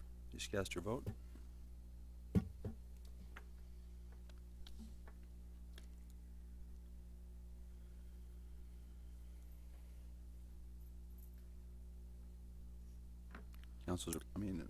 Item number 21, bid number 1463 in construction contract with Monument Construction in the amount of $531,561 from the Community Development Block Grant Programs for the Petite Pool renovations, CIP project number 10428 for possible action. Council, any comments or questions on this item? If not, I'll take a motion. Move to approve. Please cast your vote.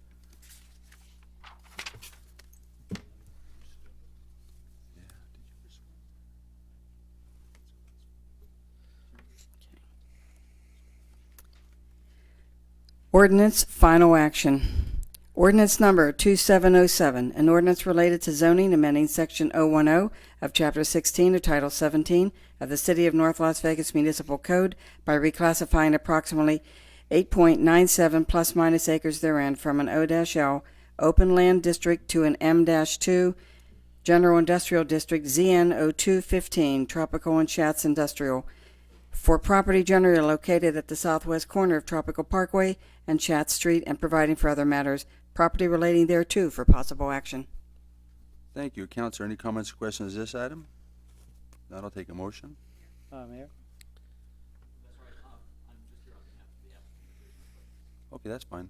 Do we have any questions for the gentleman? Move to approve. Good job. Please cast your vote. There you go. Let the record reflect the handsome young man came forward and accepted the offer.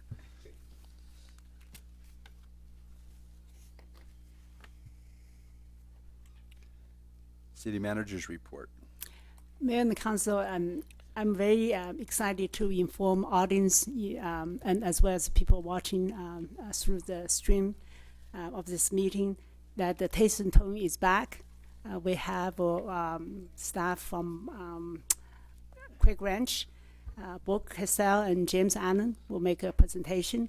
I'd like to remind you this is information update. It's not a formal council agenda item, so please leave the conversation to comments on it. So what is she saying is if we want to ask a whole bunch of questions on this, we need to put it on the agenda for the next meeting. But if we accept it, we can move forward.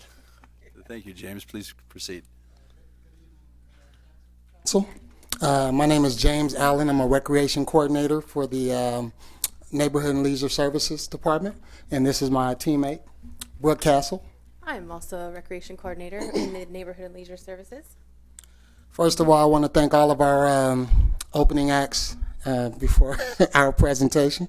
So I want to go back and touch a little bit on Taste and Tunes and give a little history on for some of the people that were not here during the time that it used to be here. Taste and Tunes was brought about in 2003, and basically we're following pretty much the same formula. We're bringing it back. It ended due to the economic downturn in 2009. So we're pretty excited as a team to be bringing it back. And like City Manager Chong said, we want to kind of touch on some of the amenities of the event and answer any questions that you guys may have. So just to let you know, Taste and Tunes this year, we're looking to host it May 2nd, which is Saturday. The time will be 11 a.m. to 10 p.m., so it's a one-day event. It will it'll be hosted at Craig Ranch Regional Park, and admission will be $10 per person, $3. And free for 3 years and under. And we want to go ahead and talk about some of the features. Any questions in relation to that? Okay. All right, so first of all, the event will feature two live stages of entertainment. The celebrity stage, which is going to be our main stage, featuring a headlining performance by the old school funk band Confunction, as well as the 1970s Latin band El Chicano. It will also feature a variety of local bands, a live DJ, and a fireworks display during the performance as well. Brooke will touch a little bit more detail on the fireworks display.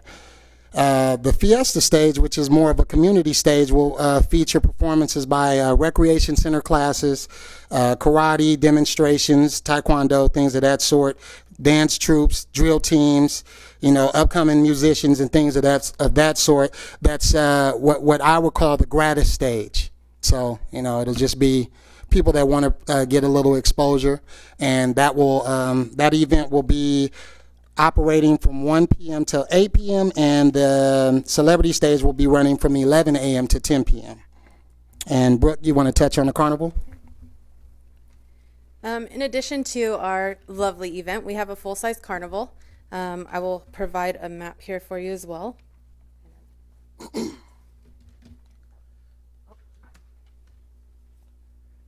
There you go. So as you will see, we have lots of features to offer, but one of our biggest things is a full-size carnival. We've always worked with many companies over the years, and it seems to be a great feature to this event particularly. So we are in the process of confirming a full-size carnival that will take place right over here in this dirt lot area.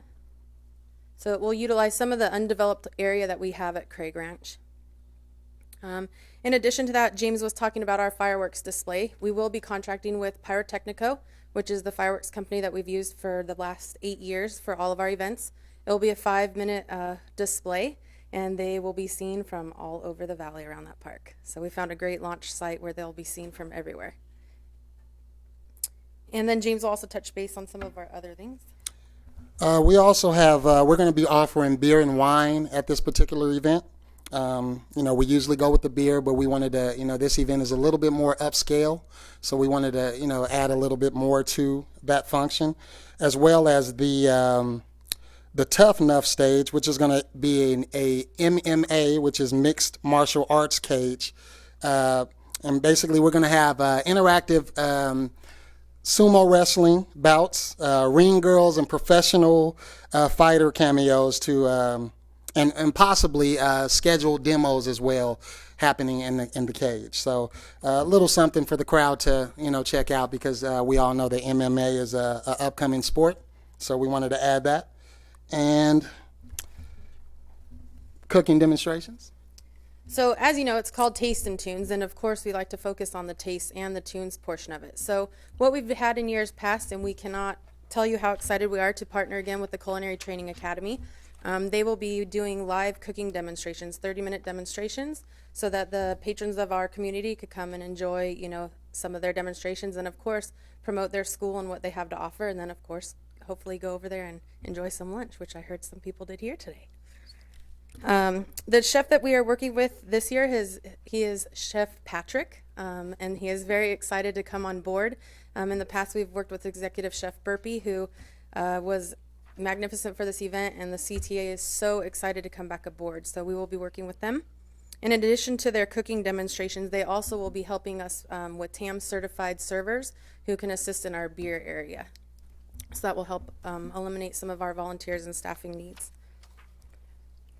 We also have a car show, and we're looking for anywhere from about 25 plus vehicles. We have cash prizes available for the winners. There's 3 different areas that we give awards to. The first one would be Mayor's Choice, the second would be People's Choice, and then the third would be a Children's Choice or Kids' Choice. And so with each one of those, there are different dollar amounts. We are going to do $100 for Mayor's Choice, $75 for People's Choice, and $25 for Kids' Choice. And it is a mixed variety of classic cars, hot rods, motorcycles. It's a wide variety. Mayor doesn't have any taste when it comes to classic cars. I think it. Bicycles. I think we ought to broaden that a little bit. Well, maybe for the MMA thing, I could have Wagner and Barone fight. You know what I mean? I'll pay $100 to watch that thing. That does sound like fun, though. Yeah, I would watch.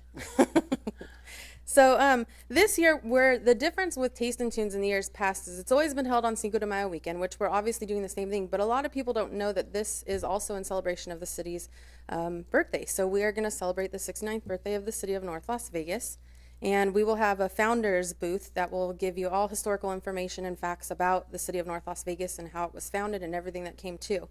And with that, we will be giving away cake and cupcakes to help celebrate that. So that will be a little fun for the whole community.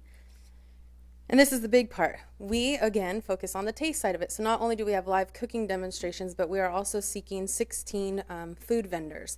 So currently I am working with Red Dragon, who is the promoter of Foodie Fest. So they have lots of unique and high-end quality food vendors that we will be speaking and getting in touch with to invite them to our facility as well, and hopefully continue on a relationship with them for years to come to maybe host Foodie Fest here someday.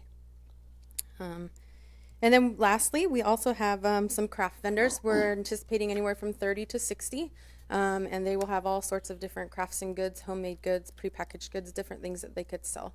And also support our local, moms and pops businesses. And the last thing that we added this year is an art component to the event, and we're going to be working with Roberto Rico, who is our art instructor at the Neighborhood Recreation Center. He's been hosting classes there for well over a year, and he'll have some live painting demonstrations and some, artwork on display for the community to enjoy. And that sums it up. We're excited to bring it back and can't wait for all of you to be a part of it. I want to add, and then we'll open it up for questions. One good thing that we've added, we're working with Mitch Fox and the Communications Committee to develop a marketing plan that will basically work as a template for the marketing from this point.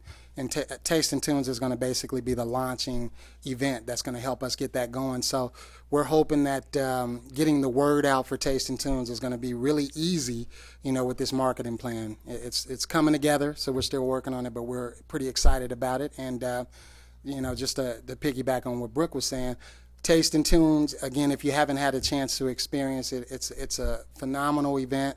It's a perfect way to promote that positive image for the city of North Las Vegas, and with it being held at Craig Ranch, it's just going to be even better. So we're excited, and we can't wait to show you guys, if you haven't experienced it, what we can do. Just for information, can you compare it to what it was in the past for the council members who weren't involved in before the recycling. Oh, and you know what? I failed to mention that. Taste and Tunes, prior to it being relocated to Craig Ranch now, it used to be held on the corner or in between Civic Center. On Civic Center, but between Lake Mead and Las Vegas Boulevard, so right in front of the old City Hall. And we would place basically the amenities with the exception of a few that we've added. It had all of the same features. The only new stuff that we've added to this event is, of course, the art component, the fireworks display, and MMA. Because prior to this year, we would have amateur boxing bouts. We just decided to change it up this year just to see if we can do something new. And the event back then, it used to be a day and a half event. So it would be Friday from 5 to 10 and Saturday from 11 to 10 or something like that. And pretty much the same style. We're taking the same formula because it was extremely successful. The reason, again, it fell off when it was being hosted is because of the economy. With us now charging an admission, we're hoping that it will allow us to keep it going and keep growing it as we go. So, thank you. If you have a comment, just does anybody have a comment? Ms. Woods? I mean, it's always been a great event, and I was very, very lucky back in 2003 to be part of the original. Back then, it was really something the residents were working with city staff on, and the general idea back then, and one of the reasons it was in the downtown area, was we wanted to showcase our downtown area and remind people that this is a perfectly great place to go and perfectly safe. And we had so many people that didn't seem to want to come down here for some odd reason that so many of us couldn't figure out why. So it was a great effort to showcase this area. And I think now it'll be a great effort to showcase Craig Ranch Regional Park. I guess my only real question is, we're charging $10 per person, so we've gotten kind of expensive. I mean, when we first started charging, we were talking more about the $4 or $5 range. Is that also going to be including a charge for parking? Well, I'm sorry. We did experiment with charging for parking with the last Independence Day event, right? And it didn't prove to be successful. So we decided to do away with that. So it will not be charges for parking. We're going to partner up with the Cannery Casino again for shuttle services, and the park will be open for free parking. Okay. So and also our reason for elevating the rates is we don't want to get in a position where we're in the hole. We want to try and make this event pay for itself, and in the past with Independence Day, we started with low dollar amounts and we kept trying to elevate them. Well, we want to start at a good dollar amount. So then that way, if we decide to go down next year, we do it. If we decide to go up, we have a mark that we can start from that's not bad. So that's kind of the plan. Thank you. We wish you well. I think there is one typo here if you want me to come. Is it Con-Funk-Shun or is that supposed to be Grand That's Funk exactly Railroad? the way they spell it. It's not Grand Funk Railroad? Shine. Oh. Yes. Yeah, and they're a really Show my exciting age. band, so it should do really well. Well, and Mayor, I mean, Brooke and James have been putting on the IDJs for us for, as long as I can remember, 9 years. forever, and have always done a magnificent job. So I have no doubt that this will be an amazing event as well. Thank you, Mayor Pro Tem. Thank you very much for that. Thank you for having us. Madam City Manager, anything else to report? No, that's it. Thank you. Good report there. Council members, do you have any items or things you'd like to discuss? Ms. I Winsworth? have a success story I'd like to share. In July of 2014, I received in City Track, and the email just said, help a senior get back in her house.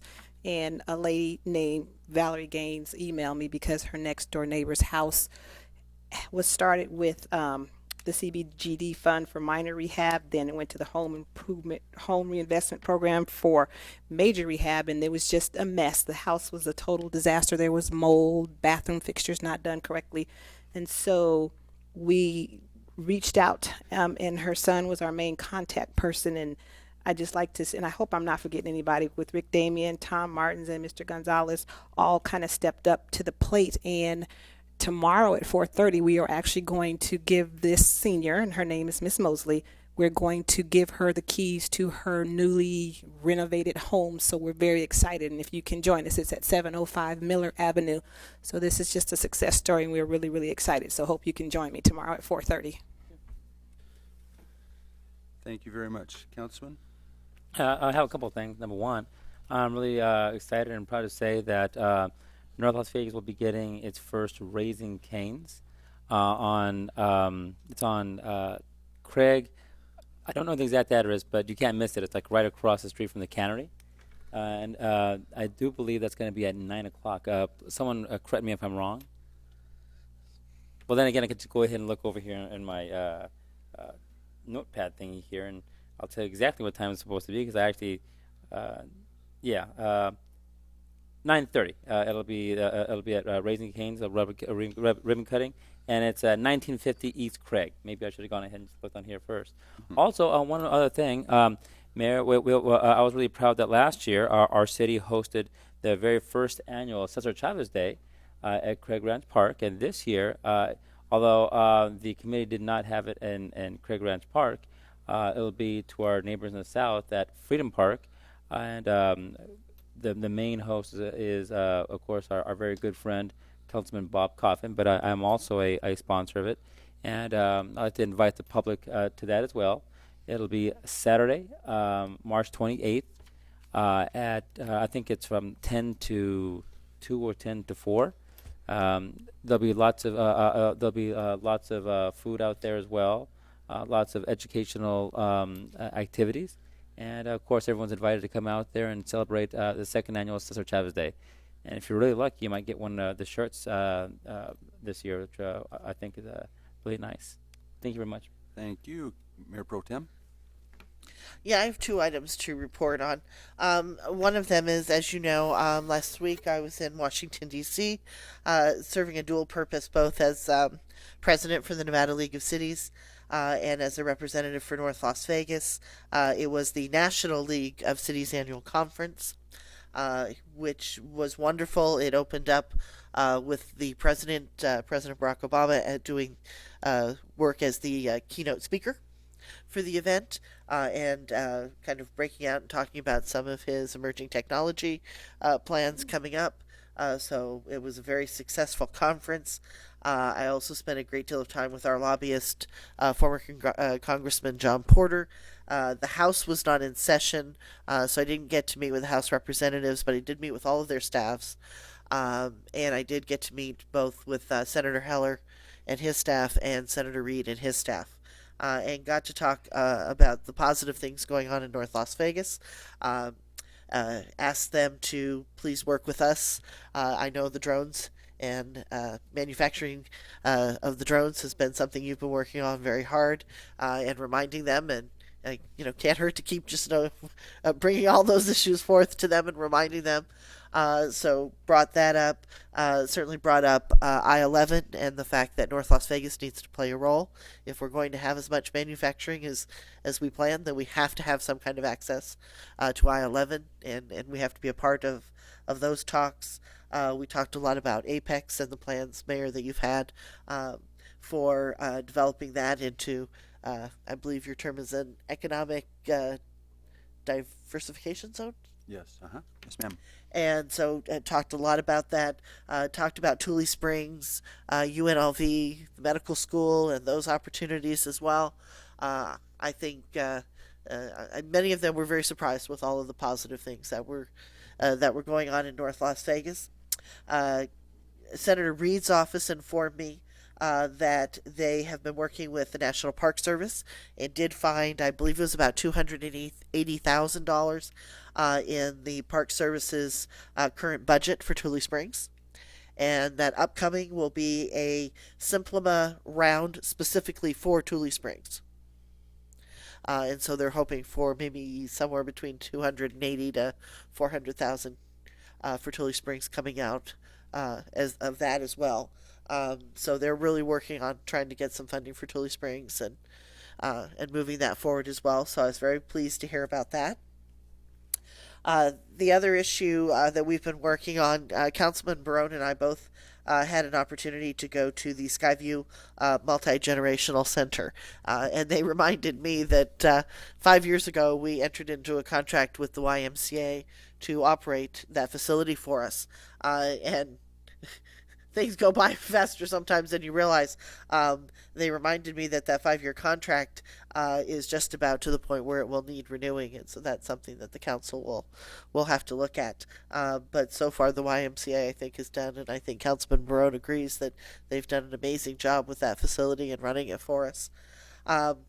We also had an opportunity today, Councilman Barone and I, to talk to Assemblyman Tyrone Thompson, and the YMCA. One of the issues that they brought up with is we had actually talked about a phase 2 and a phase 3 for Skyview, and of course because of the economy those have not progressed, but the Y is having a little bit of a difficulty. They are here, this great recreation center, and they don't have a gymnasium because phase 2 was going to be the gym.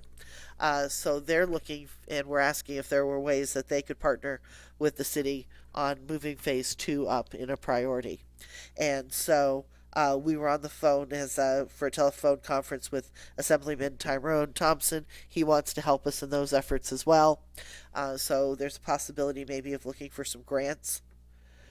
We've asked Mr. Palmer, our new ED for Parks and Rec. I believe there's already plans designed and possible cost estimates for the gymnasium to pull those. And then, these days, I think when you have partnerships, you're much more likely to get grants. So if we can partner with the state for bonding and with the YMCA in a joint partnership, then there's a possibility for some grants. Assemblyman Thompson talked about already having the grant writer up for the state to start keeping a lookout for some possible grants for us to apply for, and I think that's something that we can possibly work on as well. So hopefully we can get the support of the rest of the council for this possibility. I mean, obviously when anything serious moves forward, everything will come back before council, but at least to kind of give us the go-ahead to look for options. Whoa, would it be possible to send you twice a month to Washington for that good while? Sure. That's a very good report. You bring back that kind of bacon. We appreciate it. Any other comments or questions? I just have a couple. PDQ, Pretty Darn Quick, opened up on Craig Road. I had the opportunity going there, and Tony Grappo is got a wonderful restaurant there. He brought in Outback Steakhouse years ago, and now he's got this wonderful place. I would tell you all, it rivals anything else in North Las Vegas. In his kindness, he is giving to Director Palmer, Cass Palmer, I think it's 5,000 tickets for free meals that we can sell, like for $5 each, and that money will go into the park system. So Cass has latched onto that. The other interesting thing is, when you get somebody on the ropes and they're excited, you go for all you can, and we have got him committed to putting up a sign at the baseball fields at Craig Ranch. So we're going to put one right there dead center where Mr. Palmer puts it, and we're going to start our process now to getting some businesses and banners and stuff around the field. So Cass has already got our first one for us. So anybody that would like to have your name identified with Craig Ranch at the baseball fields, we are now open for business on that. And last but not least, I had every year I get a chance to try to see if I can throw a baseball over home plate. And today last week I got to open up the Cheyenne Little League opening game. And try as I may, I just can't hit the strike zone. I was high and to the right this year, But anytime you put like a 4-year-old kid with a catcher's mitt, the target's only this big. You know what I mean? So I'm going to get better. But I kind of got excited. We had somebody there from the staff of Parks and Recreation Department. I brought her out, and you usually throw the pitch with me. Yep. But you couldn't do it. So she came out, threw a pitch, and we made a commitment. I've talked to some contractor friends, and we're working with Jennifer Duty and, of course, the city attorney. We are going to, before they throw out the next pitch next year, we're going to build a bathroom system closer to those baseball fields. So we are committed to supporting the Cheyenne Little League and giving them some bathrooms the bathrooms be for the whole community, of course. But anyway, we're going forth with it. So other than that, I don't think I have anything else on the council that anybody wants to bring forward. So we'll go into public comment. This is a time set aside for public comment. When I call your name, please come up and address the council and try to limit your comments to 3 minutes. Paul House, would you please come forward? Welcome, Mr. House.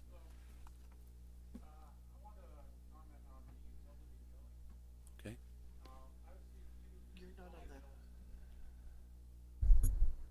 I received two utility bills this month, one due March 9th, one due March 31st. I called them up and they said the council changed the billing period from 28 days to 21 days, which means we go from 12 or 13 bills a year to 17. Both of my bills had a bill for Republic Services, which used to be monthly, and it was at the same rate it used to be. So that means that's like a 30 or 40% increase for the year, if all 17 bills reflect that. Now there's other things on there, that recur once a month, like the water connect fee. Well, that'll go from 12 bills to 17 bills a month or a year. Mr. House, we're glad you're here. Mr. Duvall, could you come up, please, for a minute? Maybe address that, because other people might have. Hi, Mr. House. Mayor, members of council, when we presented the billing cycle changes that you approved at our recommendation, what we did was move the billing date from 28 days to 21 days. And what we're finding out is that is impacting the first billing in the new cycle, which we just started March 1st. What happens is if somebody got a bill on the, let's say the 9th of March, that bill is now due 21, it was printed 28 days earlier. Then their next bill is printed and it's due 21 days. But this is a one-time deal, a 1-month deal. From now on, you can pretty much assure that, for instance, if you're in billing cycle number 1, your bill will be right around the first Monday of every month. There'll still only be 12 bills a month. A year, excuse me, not a month. Your first billing, if it's in billing cycle 1, it could be like the first Monday of every month. Billing cycle 2 will be the first Tuesday of every month. Billing cycle 3 will be the first Wednesday of every month. We're not compressing our bills. We're still going to have only 12 bills a year, but it's just the way it worked out in the first month because we had to go from 28 days to 21 days that we actually have a bill that some people are getting at the beginning of the month, and then their due is at the end of the month.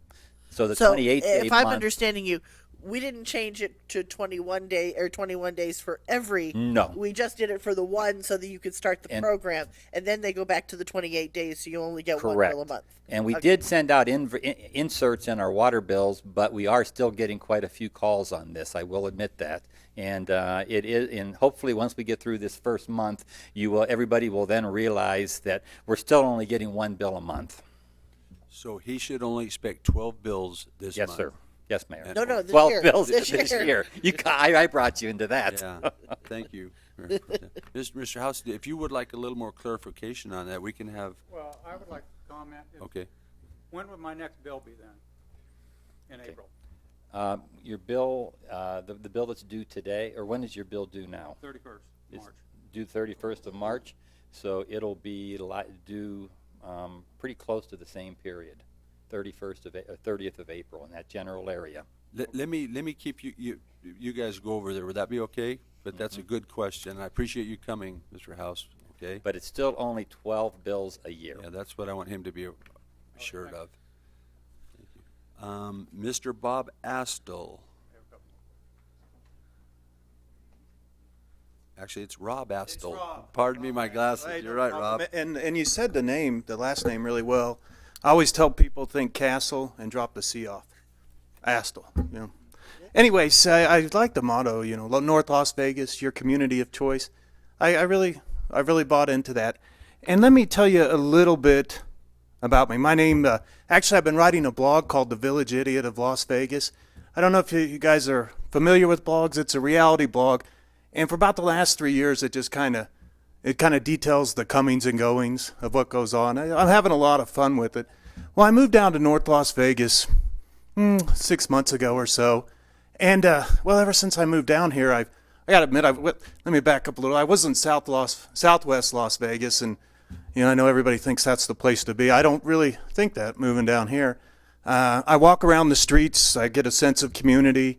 I see a lot of things going on that, you don't see anywhere. I'm originally from the Midwest, a small town, and I get that feeling. Now, I don't go walking all around North Las Vegas, but right around Rancho High, if you draw a little map from Owens all the way, or go down to Owens, Eastern, Civic Center, and come back Las Vegas Boulevard and hit Owens again. That's kind of the territory I roam. Anyways, long story short, I'm having a lot of fun with the blog, and I've been wanting to do this for a while, and I think I'm the guy, and I think I have the panache, and maybe I'm just have the juxtaposition to do it, I can guess, compared to the area I live in. But I think a reality show would be a good idea. I mean, highlighting the good points. Everything would be good. I kind of envision showing North Las Vegas in a positive light, a funny light. I mean, the reality genres. I mean, it's here. It's in Las Vegas. It's nothing new. And I have some good ideas. And, I'm chipper enough. I write well. I used to be in sales forever, but I also need to find some kind of direction. And I really think that would be a good idea. And I can rattle on and on forever about it, but, I mean, I still got time. That's about out. But anyways, the Village, if you're a little more curious about what I'm talking about, it's easier just to go to my blog. Again, it's called The Village Idiot of Las Vegas. It's on blogspot.com. But I guess I could rattle on, but I really think that would be a good idea. I thought, I'll go find some Hollywood producers. I mean, that doesn't work. I wanted to come down to the source and just tell everybody I was thinking, and if that was something you guys would be interested in. If it was, maybe the blog was the Intelligent Council of Las Vegas, we might be more interested to star in that show. But Mr. Mitch Fox in the back there, he's been shaking his hand like he wants to meet with you. Okay, yeah, my pleasure. He'll meet you right after the meeting. Okay. But welcome to North Las Vegas. Yeah, thank you. Your community of choice. I like it. Thank you very much. I kind of, guess I just, how do I say it? I'm just different, I think, than the area I live in, and that's really what I think people want to see, and I think I can relate it to good enough that it would be neat. All right. Hey, thank you for your time. Thank you very much, Rob. Appreciate you. Mr. Mayor, yes. I was going to say, I had a conversation with Mr. Assel before a council meeting tonight, and what he was relating to me, it kind of reminded me of a show that, I don't know if you remember this, back from the late 70s. It sounds a little bit more like Real People. Do you remember that show? I do. Yeah, it was a little bit quirky, a little bit, funny, and, I think what he's talking about, what reminds me of Real People. Well, just one more thing. It'd be diversity, and that's what people want to see.